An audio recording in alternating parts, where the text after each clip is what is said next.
Hi, this is Chris Kaufman out in Seattle. I'm Linda Kaufman's brother. She asked me to take a look at your strategic planning process, and here's a bit of a discussion, some observations. Um, as I went through it, the thing I noticed, the things that I noticed were along the lines of I'm not sure what the real driver of the program is. Is it strategy for the capital campaign? Is there a survival issue? Are there issues around the two congregations that are driving it? And it would be a good idea to know what those are. It looks like there's process and outcome debates still going on, and it's unclear really what the scope of the process is going to be. And I'd question, do you have an organizational identity that's clarified or a definition of success that's articulated so you know what you're shooting for? I did notice organizational traits that you seem to celebrate and embrace differences, but want to move forward together. You're inclusive, advisory, and input driven. Now, that's all excellent stuff. Now, one of the issues, though, that we have with being input driven is it really changes your planning process. It really is just like belly buttons, in that belly buttons and opinions, everybody has one. And when we're working in a in a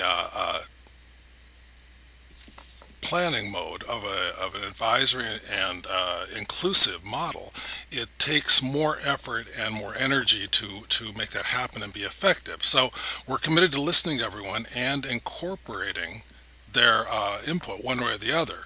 So input driven and advisory based organizations require extra work to achieve alignment and buy-in for whatever you're going to be doing. Now, there are issues around a limited approach to strategic planning process, and that probably was one of my major things that I saw in your write-up. You really didn't want to revisit the mission statement, and my feeling was that you're not quite there yet. I couldn't walk into the vestry and ask what is your identity and get an answer right away. And without a clear identity and agreement on where you're going, you won't have the foundation to make decisions, and without that clear current state, you won't know where you're starting. So what will happen is in the meetings I've experienced this, you'll revisit this over and over. So I would recommend that you do that you go that direction and think about getting your identity clarified before you actually move into the visioning process. Now, some things to think about. Your current political identity based on the RFP and the web is really societal and politically oriented and fairly liberal. I noticed that on the listings, religious spirituality comes down fairly low on the list. So are both congregations good with that? With the recent addition of Misa Alegria, I think that's how you pronounce it, are you in a partnership situation? Is it a ministry? Is it a co-equal part of the community? So here's my advice on this piece, at least. Churches seldom break apart over spirituality these days. They seem to regularly break apart over capital campaigns. So in order to have a successful capital campaign and successful future moving forward, you need to be absolutely sure you know who you are and where you're going. So that's just a strong bit of advice there. To do this, or to do what I just discussed, you'll really need to get agreement on your scope and your outcome of the process. What it is you're trying to do, and what it is you're trying to achieve with this process, not just as a church.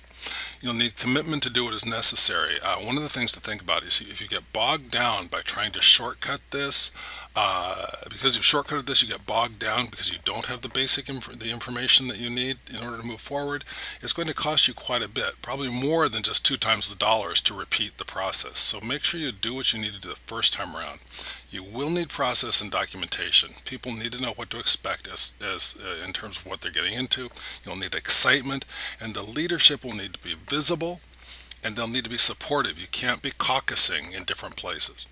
At the end of the process, you'll really need to know who you are, what you're working to achieve, capital campaign rigor, enough rigor to get a capital campaign going.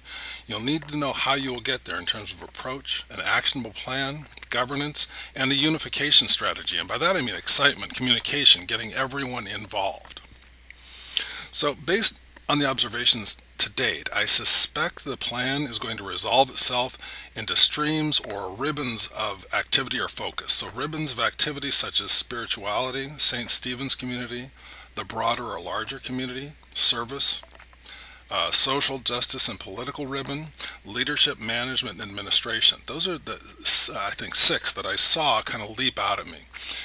Each one would have its own strategy, and each one would integrate into a cohesive parish picture. You see here is a universal planning process that I use on my gigs with my customers, and it's something that I'd recommend you adopt some version of this. The reality is that I just see more organizations come to grief if they're doing strategic planning, if they don't follow a process like this, and especially a situation where there has been a major change in the organization and you have to have a lot of people buy in to make it successful. See, it starts with foundation with identity, definition of success, a current state. It moves from there into the what the future state is going to look like in terms of capability, results. And so when I say your future state, I would, for instance, incorporate very closely what is it we'll be hoping to have achieved in this future state. Operations, organizational structure, moving from there into what if we are going to do that, where are we today, and what is the gap that we have to cover, and what are the initiatives or activities we're going to have to make work and to actually bring to bear to make this leap. Now, from there we move into alignment, which means we don't have money to do, our people do everything we want to do exactly at the same time. So we create a plan and we align and stage the things we want to do with the amount of resources, time, and energy we have so we can be successful. We create a plan, we create a governance structure that allows us to keep forward, including excitement, including communications, including how we're going to make sure everyone is bought in, and we govern it and keep moving forward. You can see the way that I would probably break this out in 5 pieces. The first would be the scope and process with the vestry. Then step 1 would be the leadership as well as the congregation. Step 2 would be the leadership in the congregation again. Step 3 would mostly be the leadership working on the ops org model, the gap analysis, specific current state. And then step 4 would be start with the leadership and probably be in a review process with the congregations.